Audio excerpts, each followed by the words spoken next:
बच्चों, आज मैं तुमसे एक ऐसी बात कहने आया हूँ जो अगर तुम्हारे हृदय में उतर गई तो मैं वचन देता हूँ तुम्हारी जिंदगी बदल जाएगी। हर बच्चा कहता है, महाराज जी मेरा पढ़ाई में मन नहीं लगता। मन तो कभी किसी में नहीं लगता। मन तो चंचल है, बंदर की तरह कूदता है, भटकता है। उसे पकड़ना ही साधना है और वही साधना स्टडी कहलाती है।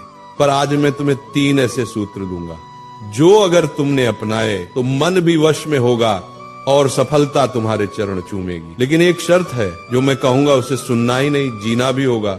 अगर फिर वही पुरानी आदतें रही तो वही हाल रहेगा, ना मन लगेगा ना जीवन आगे बढ़ेगा। पहला सूत्र, कारण खोजो। जब तक तुम्हारे पास पढ़ने का कारण नहीं होगा, तुम्हारा मन पढ़ाई में कैसे लगेगा। अगर मैं तुमसे कहूं कल सुबह 4 बजे उठ जाना, तो तुम उठोगे? शायद नहीं। पर अगर मैं कह दूं सुबह 4 बजे उठो और तुम्हें 1 लाख रुपए मिलेंगे, तो तुम 4 नहीं 2 बजे ही उठ जाओगे। क्यों? क्योंकि अब तुम्हारे पास एक कारण है। यही है पहला सूत्र, रीजन बनाओ। क्यों पढ़ रहे हो? क्यों मेहनत कर रहे हो? क्या तुम्हारा कोई सपना है? क्या तुम्हें अपने माता पिता का नाम रोशन करना है?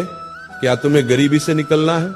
जिस दिन तुम्हें अपने आप को पता चल गया, उस दिन से अपने आप रास्ता दिखने लगेगा। फिर न तो आलस रहेगा न मन का बहाना। फिर किताबें भी तुम्हें आकर्षित लगेंगी, क्योंकि अब तुम्हारे भीतर आग जल चुकी होगी। मुझे कुछ बनना है। दूसरा सूत्र, एक समय में एक ही साधना।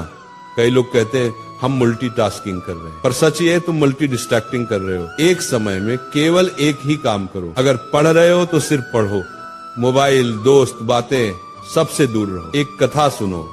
एक व्यक्ति ने 100 जगह 1-1 फुट का गड्ढा खोदा और एक ने एक ही जगह 100 फुट का। पहले वाले को पानी नहीं मिला, दूसरे को स्रोत मिल गया।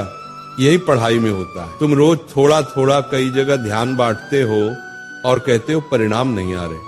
ध्यान बांटने से फल नहीं मिलता, ध्यान केंद्रित करने से वरदान मिलता है। इसीलिए जब पढ़ाई करो तो वही तुम्हारी पूजा हो, वही तुम्हारी साधना हो। पढ़ाई के समय किताबें तुम्हारी माला बने, शब्द तुम्हारे मंत्र बने और एकाग्रता तुम्हारा ध्यान बने। तीसरा सूत्र, डिस्ट्रैक्शन ही पतन का कारण है। आज मनुष्य अपने शत्रु से नहीं, अपने मोबाइल फोन से हार रहा है। कभी विचार करो, मोबाइल तुम्हारे काम के लिए बना है या तुम मोबाइल के गुलाम बन गए हो? स्क्रीन छोटी है पर जाल बहुत बड़ा है। तुम कहते हो थोड़ा रिलैक्स करने चला था और वो थोड़ा 3 घंटे का टाइम पास बन जाता है। फिर तुम कहते हो मेरा मन पढ़ाई में नहीं लगता। मन कैसे लगेगा? जहां ध्यान होगा वहीं ऊर्जा बहेगी।